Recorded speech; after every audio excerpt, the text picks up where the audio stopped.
Finally, just a really brief discussion of Marc Andreessen's recent appearance, talking with the Hoover Institute, talking about things like the Department of Government Efficiency, previous efforts by the US government to be more efficient and to cut spending, talking about how America is all set to enter a golden age of innovation and growth.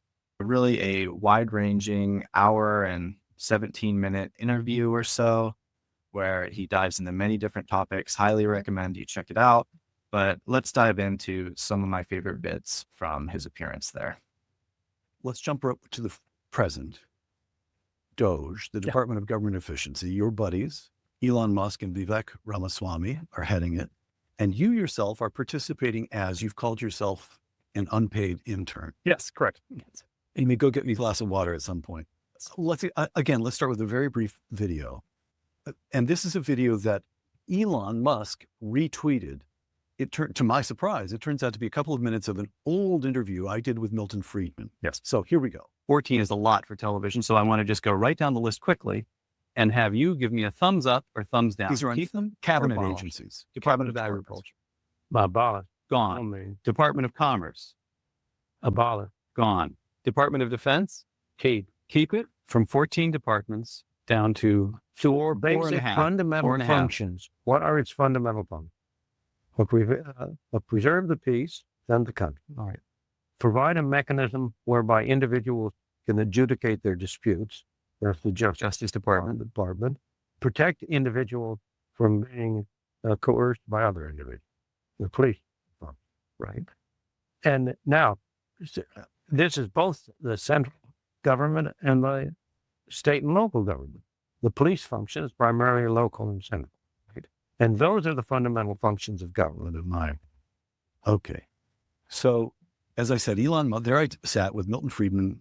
And we're not going to get there to that like libertarian view of what a government can be, but we can definitely get back to balancing the budget. We can definitely get back to a surplus. And they talk a lot about, why is this going to be successful? Marc Andreessen brings up, Al Gore tried this back in the day. Many others have tried to really make the government more efficient. And the reality is you're going to run up against politicians who are entrenched and who have their constituents, and politicians get reelected by giving more. That has been the way that things have gone. They give more to their state, to their voters, and that's how they stay in power. And so how are you going to be able to cut the spending? And I think one of the most interesting insights he brings up here, how can Vivek and Elon really stand out and do this? And for me, what I gather is now we have the ultimate power of the people with X. We already saw this with the most recent spending bill a month or so ago, where it was actually shot down after Elon criticized it on X. It was like thousands of pages. They had like 4 days to read it. And it was full of spending and increased salary for Congress, etc. And it was, to everyone on X, it just made sense. How are you even going to read this? How does this make sense? And so that bill was shut down and broken down into a much smaller bill. And that's just kind of the first example of where we can see the power of the people to really hold the government accountable. They're going to have to show things. When things go out on X, they're going to have millions, billions of views. So you're going to have the voices to really drive the change like never before. I can find like something else here probably. So this is the great tragedy of the domestic policies of the Nixon administration. Of the Nixon Of the Nixon administration. administration. Right. So Richard Nixon, when Richard Nixon saw the energy crisis coming, and it developed in his second term, started getting underway. Then he announced something he called Project Independence, and he said, "This is ridiculous. We can't be running on fossil fuels from the Middle East. This is crazy. It's entangling us and all this crazy foreign stuff. Like we need to stop. We're the United States. We can power ourselves." And so, on which he was correct. Yes, of course, he's completely correct. He declared Project Independence. Project Independence was we're going to build 1,000 new nuclear power plants in the United States by the year 2000 and go completely independent. So we're going to cut the entire grid over to nuclear production, electrical consumption. By the way, corollary, electric cars.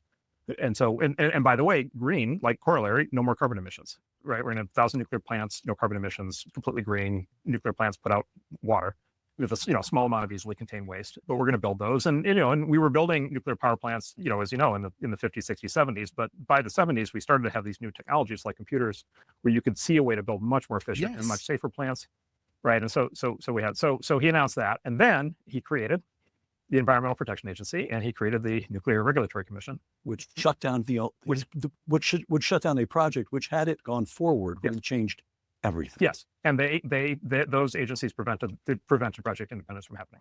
Okay, so I think this is a brilliant stroke, and that is because it occurred to me, my own little head, in the middle of the night one night. I was tossing and turning and thought, hey, wait a minute. And here's the hey, wait a minute. The first nuclear submarine was commissioned in 1955, right?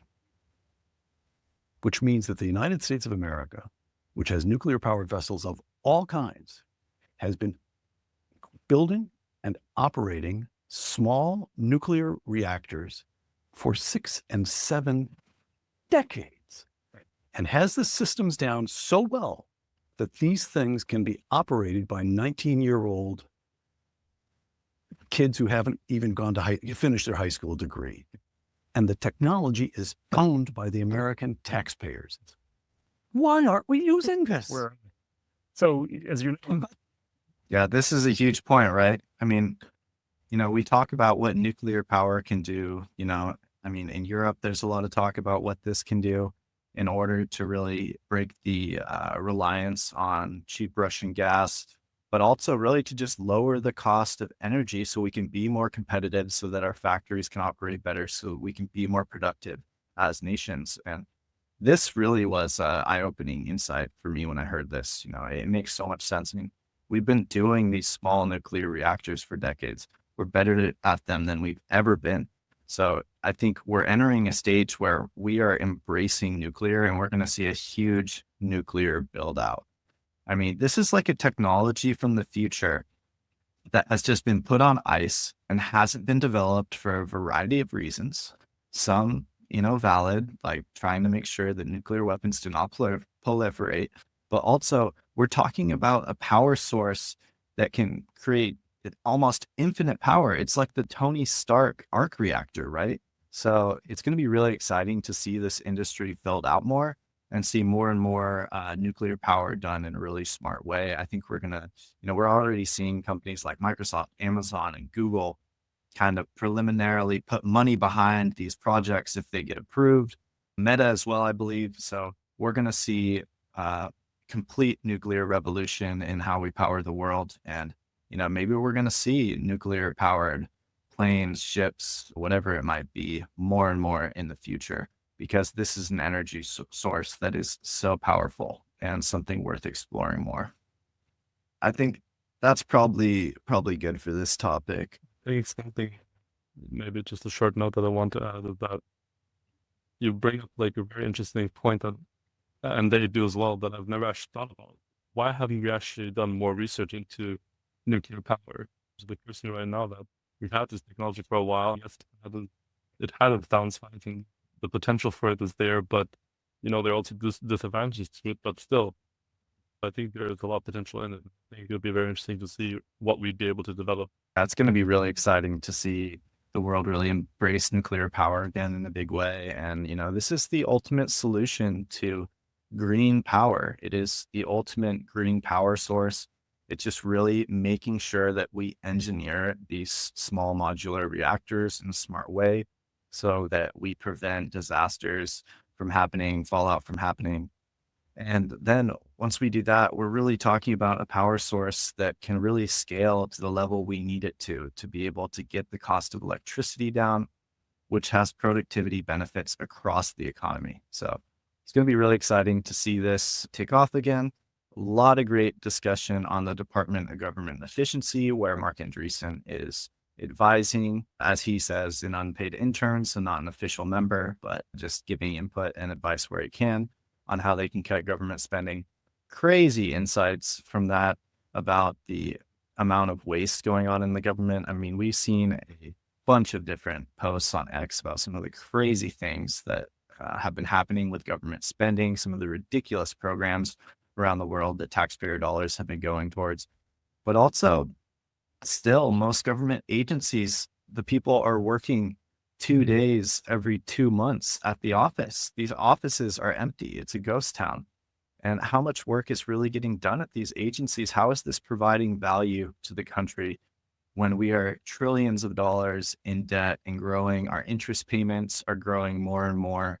And that, as Ray Dalio says, is how all nations fail when they are the global reserve currency. So if we want to preserve that amazing, amazing honor to be the global reserve currency and all the power that comes with that to control your real debt level and to be able to issue your currency and build out projects, then we need to get our debt levels under control.